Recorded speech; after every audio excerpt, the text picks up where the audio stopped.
Hey there guys, welcome back. Just going to go through a very quick video on how I made my Zone Mortalis tiles for Necromunda. There'll be little bits and pieces that you'll have to look at the links in the description below for some of the other little bits that I'm going to do. So I'm not going to bore you to tears with making hundreds and hundreds of tiles. So you can just refer to those videos for a quick guide on how I did each of those little bits and pieces. Yeah, so I'm going to quickly show you what I'm going to be using in order to make one of these tiles. The next two tiles of choice I'm going to be making is going to be this one here, which is the flat board with no walls and a gaping great chasm in the middle of it, and this one here, which is made of walls, but those walls are collapsing and they're going to be filled full of rubble. And what I'm going to be doing with that particular tile is I'm going to be recycling all of the bits of insulation foam which I've carved off and breaking it up and using that to make up the rubble. So I'm going to go for as little waste as possible, and yeah, and that's kind of the plan. So things that we're going to be using to make these tiles, we're going to be using some celotex foam, 75mm thick. It's this silver-sided stuff, very easy to work with. What you'll want to do is peel off this silver foil when you want to get carving with it. We're going to be using a similarly sized sheet of 12mm MDF, as that's going to be the base underneath the tile, so we've got the same sort of height across our board, and let's give it some weight so it doesn't go shooting around at the lightest breeze. We're also going to be using some of our recycled cardstock that we've talked about before. We're going to be using a bit of sculptor's mesh, which is very cheap on Amazon, and it delivers quickly. We're going to be using some florist wire to add some detail. We've got some scissors. We'll be using a Stanley blade. We've got an old kitchen knife that we'll be using for carving up some of the polystyrene.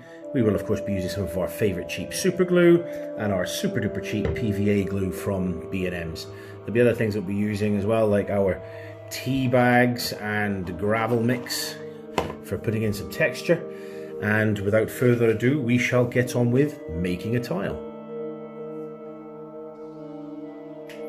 Okay guys, so I'm going to discuss using the celotex foam in order to make the tile. Well, the last tile I made, I left the silver foil on. I found it made it a little bit difficult to work with the paint. So what I'm going to do this time is I'm going to peel the celotex foil off. Really easy, just get yourself a little corner of it and it should all come off pretty much in one piece. Now if you take it off nice and carefully, just like that, without ripping it to shreds, you end up with a nice smooth piece of foam. These creases are just from where the celotex sheet has had some sort of bend in it in the past, where it's been in storage, I'm presuming. Not really going to worry too much about that because we're going to cover this with tiles. But this is going to make things a lot easier for us to work with in terms of making the board. So all I'm going to use is a marker pen, nice dark colour against the white foam, so that we can draw the outline that we want to recreate of this tile here.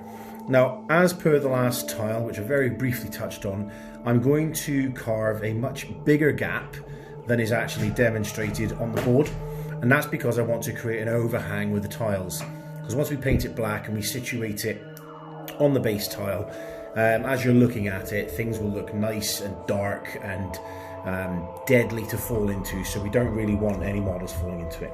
Now we know it's, I'm just literally going to very roughly trace the shape in order to create my chasm. I'm going to try and keep it as close as I can to the original design, but it doesn't have to be perfect.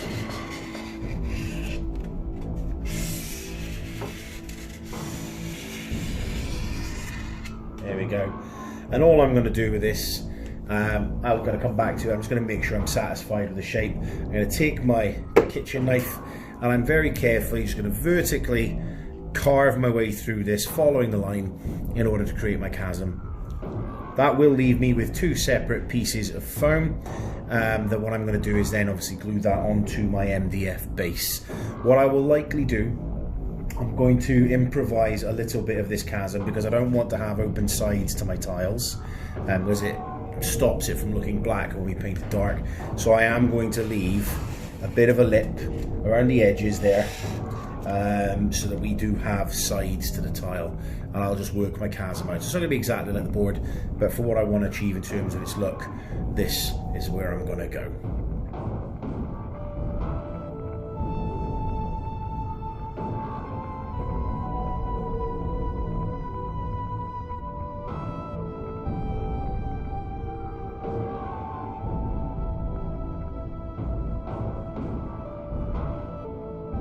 And there we have it. There is our chasm all cut out. Now you might have noticed in the super speedy uppy video that I actually managed to break it in half.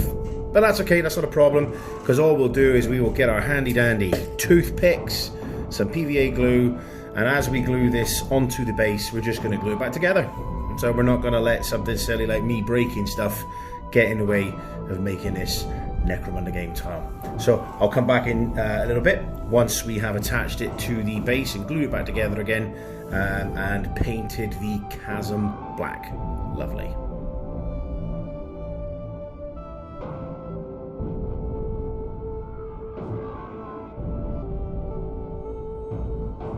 So there we go, guys. The foam is now attached to the base. Just some of this really nice cheap Go Create 300 mils of poster paint from Tesco. It cost me like £1 or something like that. Mixed with a bit of the PVA glue from B&M, which you see is £2.49 for a litre. Probably about, I don't know, 4 parts paint to 1 part PVA. And all I've done is, once I've glued this onto the base, it's still wet now as you can see, I've just slathered on the PVA and the black paint mix, which is going to let that dry now. And that should have a nice dark finish to it, ready for when we start building our overhanging tiles to make our chasmic pit of death and don't fall in and fail your initiative test game tile. Lovely jubbly. Okay guys, so just before we get into getting on with placing all of our tiles that we've ready made onto this, I want to show you how to make a quick H-beam or an I-beam, to refer to it. Now when I make these things, what I do is I mark out in 5mm distances. I use 5mm for everything. This is just an offcut of the card from where I was making my tiles. I'm not wasting anything here. And what I've actually done, I've marked at the edge of where my tile is going to accept this piece of I-beam that I'm going to make. Ignore these horizontal lines, these cross-section lines. That's just from where I was marking my big tiles. The lines you want to be interested in are the long lines of the length of the card in 5mm intervals. And what I'm going to do, one's going to be the top, one's going to be the middle, one's going to be the bottom. I'm just going to super glue them into place to make an I-beam. So what I'll do very quickly, just to show you this, very carefully using a Stanley blade or an X-Acto knife, depending on what you're using, you want to just very carefully run the line nice and neatly to create the components you're going to need to make your I-beam. And I said this is very quick. For me, this is one of the most fun things to do. I quite enjoy making these, and then when you get to stick them into the terrain piece itself, it's brilliant. Be very careful on some of these pieces when they get this thin. Start at one end, make your initial cut to get it started, and then cut back. I don't want to be having anybody slicing any fingers off. And all I'm going to do is just going to hold it very tightly, follow my line very carefully down the length until they're separated. And then we have our 3 main components for our I-beam. Now I originally started doing these and I was actually gluing the base, aligned in the middle of the base, but I actually found it easier to take my middle section and glue along the thin edge. Now this is where this super cheap stuff comes in real easy. I just bought a pack of 8 of these from Amazon. I think it was about £2 or £3 because my local store where I normally get 8 for about £1 was out of stock. So I just ordered some in to keep myself in stock. I've got plenty of super glue knocking about because it's great for this kind of work.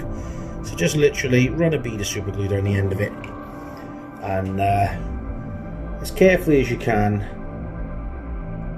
place it central on the base. You have a very limited amount of fixing time to play with this before the glue decides to bite. There we go, and there's the first piece glued in. So I'll just try and show you that there, sort of fairly central, yeah. And then all I'm going to do is I'll run a bead of glue across the top of this, and then I'm going to stick my my top bar in. Tell you what I haven't done actually, which I'll have to do in a second. I haven't trimmed this to fit the chasm that this is going to be bridging the gap on. So what I'm going to have to do is I'm going to have to glue this and I'm going to have to trim it before I fit it in. But when I shift the camera into the next point of view, it will be fitting this thing onto the tiles, so you'll see how I fit these things in. And I swear it's the easiest, most fun thing to do. You quite literally just super glue it into place and then walk away. If you get a nice tight fit, there we are, a little bit of pressure, and that's it. A nice simple H-beam, I-beam, however you want to call them. I'll try and get this focused for you because there we go, let's have a look. Nice and easy, super gluing card, and this takes paint really well. I normally just blast on a little lead belcher and then put my various washes and things on it to make it rusty or whatever, and it's job done. So next clip I'll be fitting this to the tile. Okay, so back to attaching things in fun and in good spirits. You notice since I last updated earlier in the video, I've now cut holes in this, and I've put a bit of mesh over here. That's because I cut this hole a little bit too big. I wasn't thinking. I cut a hole to match the size of a tile when I should have been just inside. The reason being, since this tile piece has no walls, what I've decided to do is just have a little bit more fun with some of the tiles instead. So I've added a design, a cross pattern, some of which are without mesh, some are with, as you can see. And I also decided to do some manhole cover type tiles as well. Now what I've done is I marked a circle, cut some grates out. That was loads of fun. That took me loads of time, more than I would normally spend. But I only made 3 of them for this particular Zone Mortalis piece. The intention being to put mesh underneath the tile and have it sort of visible down below. In other words, make use of the depth of the tile. So where this mesh is going to be, I'll be attaching mesh over the top of these, just using super glue. And then when these are attached, these will be getting fitted like so that we have the mesh underneath our manhole covers, basically. So yeah, I'll be playing with the tiles. Now one thing I will say as well, with this 1.25mm thick card that I have, is if you take your Stanley knife and you cut in at an angle, you can get a nice sort of beveled edge on the side of these cards. And this isn't the neatest looking cut in the world, but it doesn't matter, because once it's all painted, it's going to be fine. But taking the time to angle your cut as you're slicing can make a difference to how this looks. So as I said, I've got 3 of these. These are going to be going on the covering the gaps. I've lost all my focus. There we go. These are going to be covering all those gaps there, just to give me a sense of depth underneath the manhole covers. So that's a little bit of fun. So what I'm going to do is I'm going to finish attaching my steel girder that I made. I've attached a crossbar to it. Now I'll try and get this in a position where you can actually see this a little bit better. What I've done is I've made a shorter version, and I've just bent the cardboard, trimmed the top up to be oddly shaped, and I've bent it so that when I stick this in, it's going to look like a damaged and bent up piece of girder. I did that on the very first experimental tile, so I'm just going to put it back on this one. I made a cross piece, I measured it up, so where this is going to go is this is going to fit in the tile just here. I have measured it, I have sort of cut it to fit. That is going to sit just like that. Bit of super glue to hold that in place, and then my tiles will go over the top of it, and that's where I get my girders from. So what I'll do is I'll just very quickly attach this. Again, nothing really complicated about this. I'm just going to super glue the ends of all the bits that are going to make contact. I'm using a cheap super glue. I don't mind getting it all over the place. You know, like I said, the whole point of using this cheap stuff is so you can make your builds and not be worrying about spending £475 on super glue or whatever it costs for the expensive stuff. I'm just going to line this up to where I know it's going to go. Just make a bit of contact with that, a little bit of pressure, and that's attached.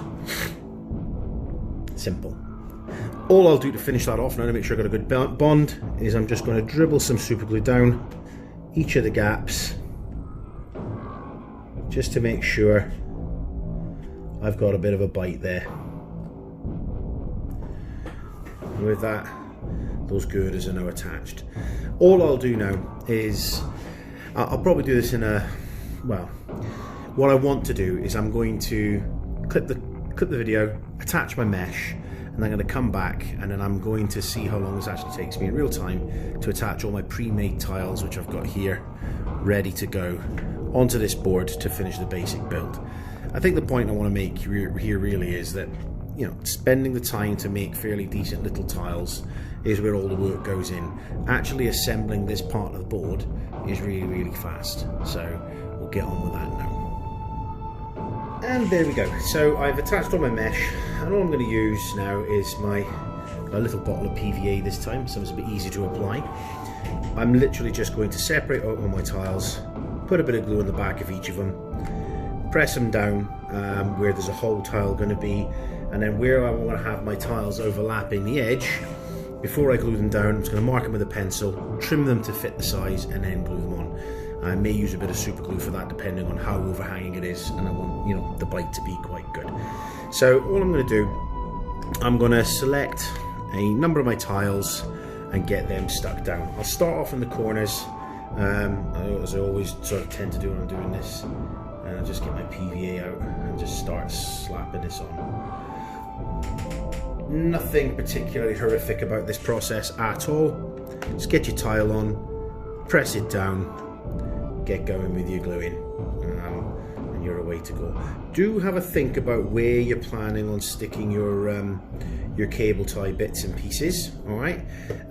Because it does make a difference to the board. Now, I'm going to leave a little gap there because I fully intend to put a bit of cable tie down the middle.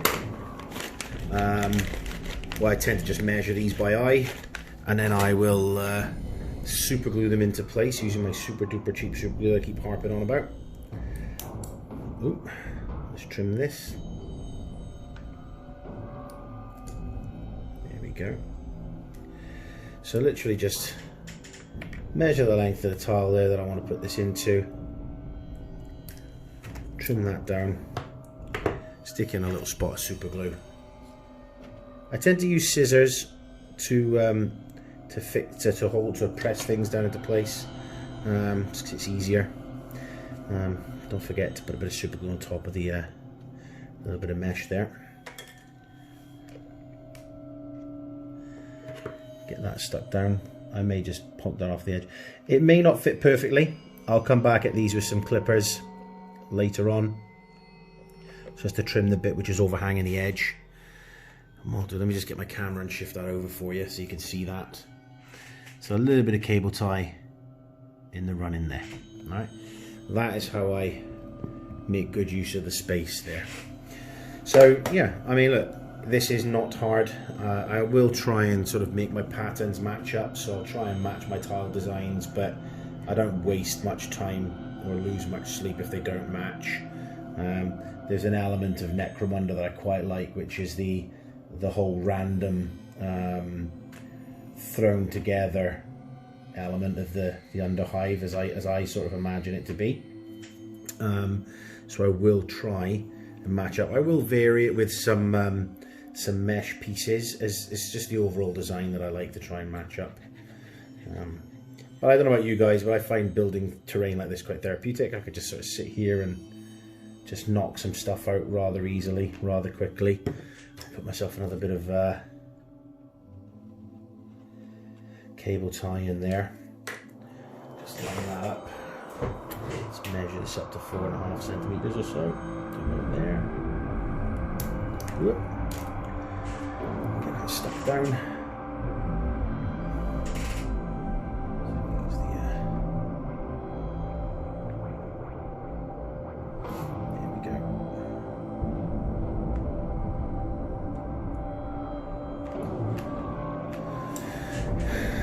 What I'll do now is I'll just very quickly test fit the center two tiles to see if I need a cable tie, which I will. I'll put a cable tie right in the middle. As you can see, there's a gap there. Lovely. Do try and make sure when you've got any sort of orientation as well that you try and orient things. I find that helps. So these two are both going to be facing inwards since they're diagonally angled. But yeah, no messing, no fuss or bother. Bang on a bit of PVA glue. Glue this down. Actually, what I'm going to do, I'm going to swap this around. I'm going to put this on this side so I can mix up my mesh placement a little bit. And that's a great thing about PVA for this. You get a strong adhesion. but you've got a little bit of work time with it, so you can play about with it and move things around to suit your taste. Yeah, just look, I think the main thing that you've got to be doing when you're building terrain like this is just enjoying what you're doing. Like I said, for me it's therapy. It's peace, quiet.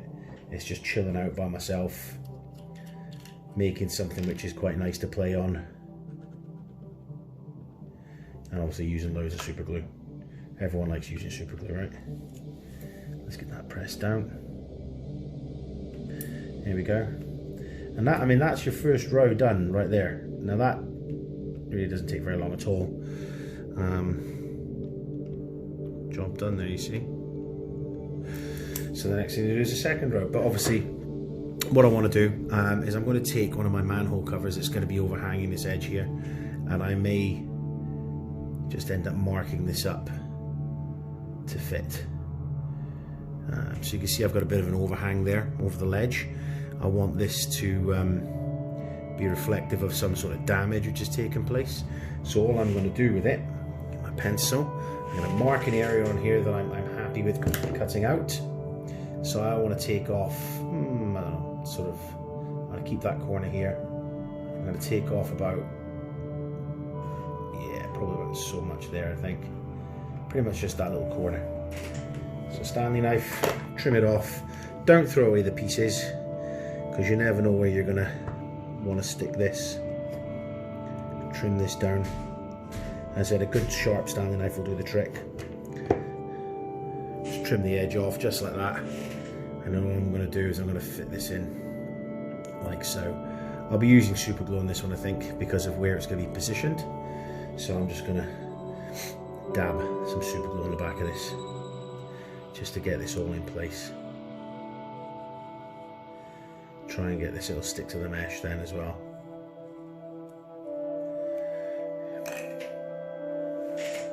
I'm going to leave myself a little run for a cable tie, because I want to put a cable tie in there. Again, with a board like this where it's all tiles, no walls, make sure you sort of concentrate on adding enough detail to the other areas of the board where you wouldn't ordinarily bother, to make it interesting. That's that one attached. Now you can see where I'm going for the overhang here. So now what I'll do is I'll do something similar. I may use scissors, I may use a Stanley blade to trim it. What I'm going to do is I'm going to take a couple of my cross, my window sections, I like to refer to them as, roughly place them in here. I'm going to probably put my space for cable ties in. And maybe we'll just put them in now actually. But I think you guys get the idea here. So what I'll do is I'll clip the video here, and then I'll do a little bit of a hyperlapse for you, and I'll get this all glued on and come back.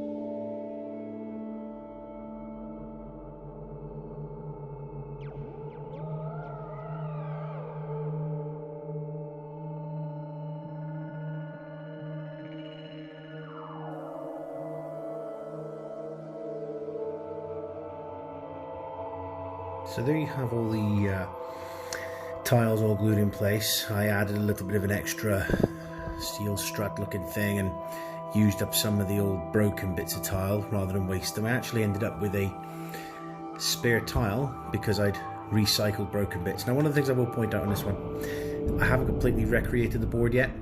For instance, these edges here are supposed to be completely open according to the tile, which if I... There's the tile as it's meant to be represented. These are open right the way to the edge. I don't like that, so I've left myself a little bit, and if I take that off, you can see then I've recreated it with a little bit of the lip, just because it feels better for me aesthetically. So that's all the tiles attached. That was a lot of fun putting together. Like I say, cable ties, super glue, and the pre-made tiles, which were literally mostly just trimmed. with that pair of scissors there. You know, I could use a standing knife for 1 or 2 bits if I really wanted to, but to be fair, even cutting through the mesh, the scissors did a perfectly fine job. So sometimes it's just a case of test fitting, marking with a pencil roughly what you want, and then having at it with a pair of scissors. Again, little bits of wastage I put on there just to sort of reduce the gap a little bit, maintain my overhang and whatever. And that's my tiles in place. And the next thing I'm going to do is one of the things that I hadn't actually noticed until I'd finished putting it together was in this little green bit here. It looks like the body of a dead person or something. So let's just get that up to the camera and have a look. Yeah, look, see? There's a body in amongst all that fungus. So I'm going to have to figure out how to make fungus, but what I'm going to do is one of these offcuts from one of the walls that I'd carved in another video. I'm just going to draw a little body of a man, cut out the rough shape of it, get that glued on there, and then figure out how I'm going to make my fungus, which, since there's no object source lighting available to me on this board because there's no walls, I'm going to play with it with making the fungus glow and have all my light emanating from the fungus. So this will be an interesting experiment for you and me. Lots of fun.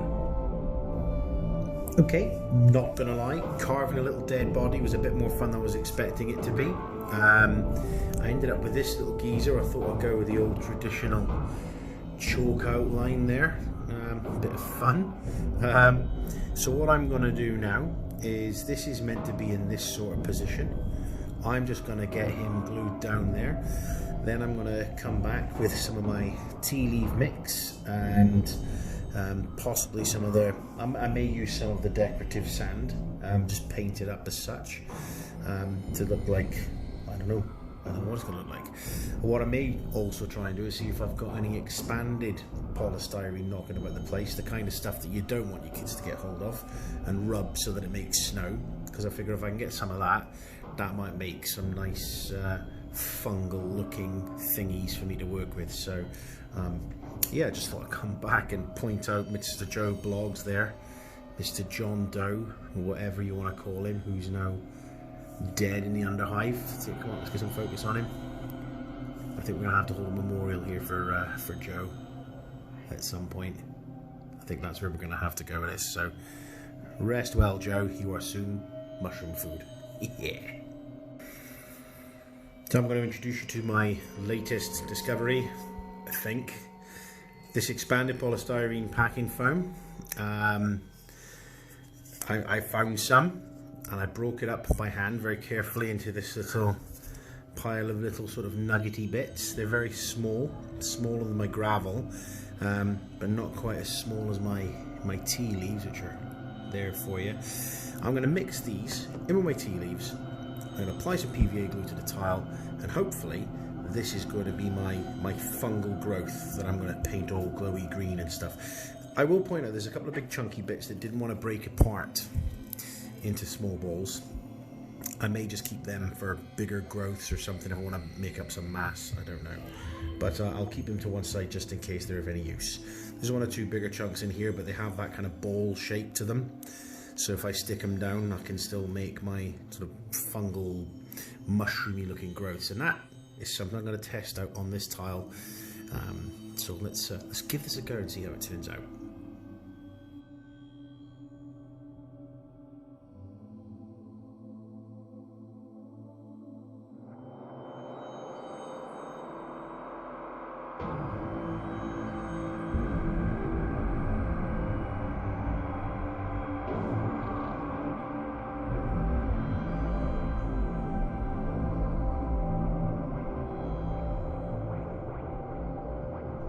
And there we go, I've applied the polystyrene balls and the tea leaves and a little bit of the decorative sand, the gravel, to the board now, to the stage where I think I'm quite happy with it. I don't want to overdo it with the gravel, because I really want to sort of maintain the focus on the, what hopefully will look like really funky, cool fungus by the time it's all painted up.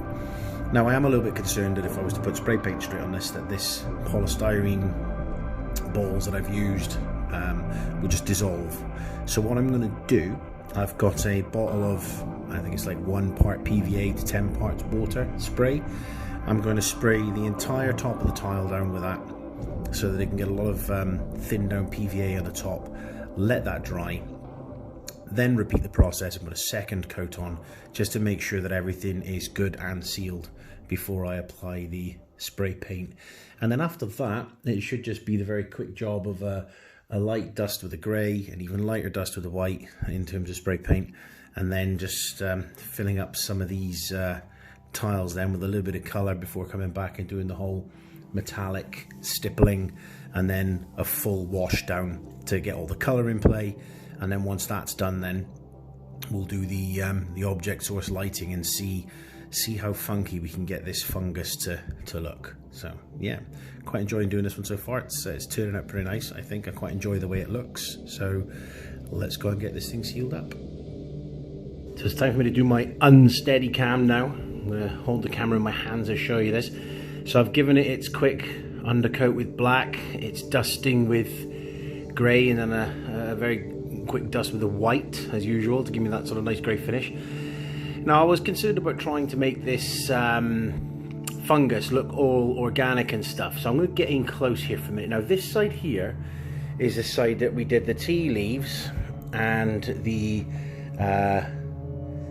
gravel mix, the B&M's decorative sand. Turned out exactly as expected. Check this out. Although I prepared and I covered the polystyrene with the PVA water mix, right, it didn't fully protect the polystyrene, but it all melted into this really funky organic shape, which I'm trying to get focused for you to see.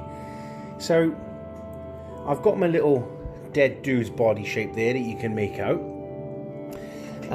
but yeah, this stuff has been eaten away by the spray paint a little bit, so I just kept on repeatedly coating it until it was fully covered, and I've got this really nice organic looking shape. So I think I'm going to have a really funky looking bit of fungal growth as part of this terrain piece. So altogether I'm really sort of quite stoked actually. It turned out really nice. So all I'll do now, before I get into painting that, I will get into that chasm here where the spray paint's had at it, and I'm going to give it another coat of black inside to darken it right back down again, and then it will just be a case of painting this to sort of match the rest, and that's this piece done. But I'm really looking forward to getting my bright glowy green paint on this fungal effect, because it looks really quite nice. This camera isn't really doing it much justice. Hopefully once it's all painted you'll see what I mean. I'm thinking about going along the road of a white undercoat, so re-undercoating that white so I can get a really bright green coming off of it, and then giving it a real good shade back with some inks to put some shade in it. So well, yeah, let's give this a bash. I'm really happy with that, really happy. So there we go guys, I am back having applied all my paint and everything to it. Had a bit of fun experimenting with the glowy fungusy stuff. I think it turned out okay actually. Took a bit of messing about. I had to undercoat it white. Then once the white was dry, put a green wash over it of a Thornian camo shade. It's a dark green. Let that dry and put a second wash over it because I really wanted to darken down the shady bits.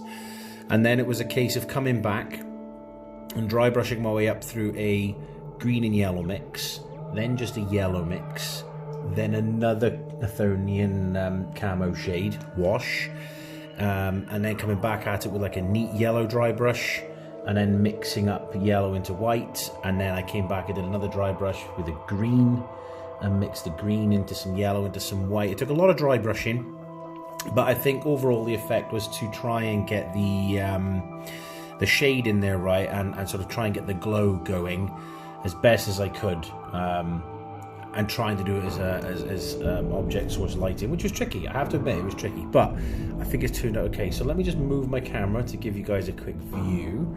So here we have the first bit, which is kind of wrapped around one of the first drains, and then of course we've got Joe Bloggs who's over here, and he's very dead. Yeah, I think this one turned out really quite nicely. What I'll do is I'll actually turn the tile because it'll be a bit easier for you to see. If I get a different angle on this, bear with. But yeah, I mean, altogether I'm really happy with how this turned out. I put my reds on, I dulled them right down with the usual nominal wash.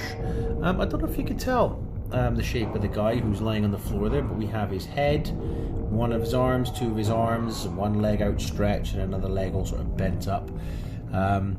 It's hard because you're not here to see it in 3 dimensions, but there's definitely the shape of a body on there. And it turned out really sort of quite nice. The object source lighting worked out okay on it.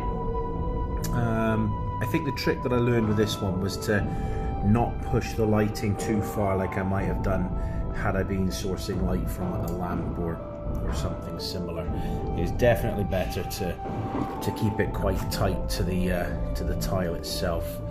Yeah, and I really enjoyed putting this tile together. It was a lot of fun, especially putting all the struts in and things like this, where we took an offcut of a tile and bent it into shape to make it look like a bent to drop in. So yeah, I mean, there's a bit of creativity going on with this one. Let's get our standard issue Plague Marine on here, because he always deserves to be in the picture somewhere. He's worked hard serving Nurgle. He'd be particularly happy with this tile and all this green oozy garbage everywhere. Of course, we've got our Marika, who managed to feature in a few little bits and pieces there, so she can stand on the edge and probably die taking on Plague Marine, I guess. But yeah, there we go, guys. It was a nice little tile to make. It was a lot of fun.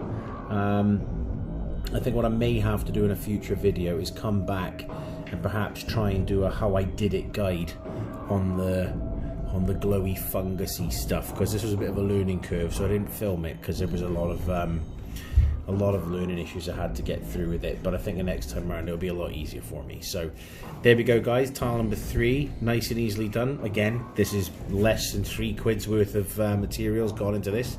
Probably something like £2.53 or ridiculous amounts like that. Very much appreciate the time you guys are taking a watch. And once again, go out and give this a go. Go and make yourself some terrain, and don't be scared, don't be shy, give it a bash. Thank you very much.